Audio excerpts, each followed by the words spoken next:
John Lennon once revealed that a battle of the bands between the Beatles and the Rolling Stones didn't end on friendly terms. According to him, Mick Jagger was never able to accept the Beatles' massive success, and it left the Rolling Stones frontman bitter for years. The Imagine singer was never a fan of Jagger's music. In one particularly scathing interview, Lennon referred to the Wild Horses writer as a joke and admitted they hadn't seen each other in ages. His remarks suggested that Jagger's comments about the Beatles had struck a nerve, and Lennon didn't hesitate to hit back. He accused the Rolling Stones of repeatedly copying the Beatles' style, claiming that Jagger's frustration was rooted in jealousy. Even long after the Beatles split, Lennon believed that Jagger still hadn't moved on, saying the singer never got over it. Lennon openly vented his thoughts. Jagger, he said, was clearly upset that the Beatles had reached a level of fame the Stones could never touch. He also expressed resentment toward Jagger's criticism, reminding everyone that the Beatles had once written songs for the Stones early in their career. Responding to Jagger's jab that peace made money, Lennon fired back, insisting the Beatles never profited from their peace campaigns.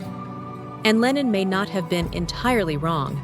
The Rolling Stones' 1967 album, Their Satanic Majesty's Request, carried an obvious attempt to emulate the psychedelic sound of Sgt. Pepper's Lonely Hearts Club Band, the Beatles' groundbreaking masterpiece.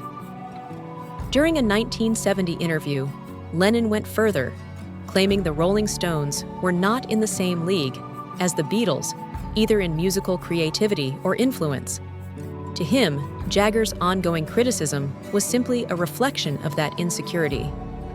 Still, Lennon wasn't completely dismissive. He acknowledged that the Stones' funky sound and bold direction had a certain charm. He even admitted to liking their music once they stopped trying to mirror the Beatles' style, though he couldn't resist a final dig.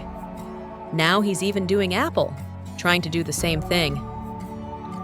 When discussing Their Satanic Majesty's Request, Lennon's tone sharpened again. He ridiculed one of the songs as the most absurd thing he'd ever heard and mocked the band's supposed rebellion. To him, it was obvious. Satanic Majesties was just Pepper in disguise, and We Love You was their version of All You Need Is Love. Lennon concluded with his trademark defiance. If people wanted to call the Rolling Stones revolutionaries, then the Beatles had been the true ones from the start.